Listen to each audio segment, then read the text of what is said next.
Kind of, I'm going to go a little granular here, Matthew, because in the drafts that I've already been part of and the mock drafts that I'm actually spending a few minutes doing, you see the same grouping of players right around the same, area of a draft. And it just seems like Tank Bigsby and Travis Etienne show up right there, and it's like a coin flip. Like the algorithm's telling you your choice.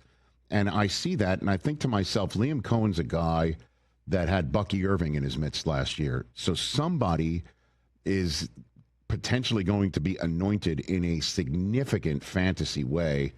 Do you have an opinion on this, Matt? I do. So I prefer Etienne to Bigsby, but I agree with you. Like, it's a little bit of a coin flip. Like, we don't know. Bigsby was running with the ones in practice, then Etienne gets the run with the ones in the pregame. In the preseason games. We like Bashal Tutin as well, the rookie there who showed a lot of explosiveness in college. So somebody from the Jaguars is going to emerge as an elite fantasy option. And so I want one piece of that backfield. So I've been taking Etienne, or sometimes I have Tutin. I don't have a lot of Bigsby this year.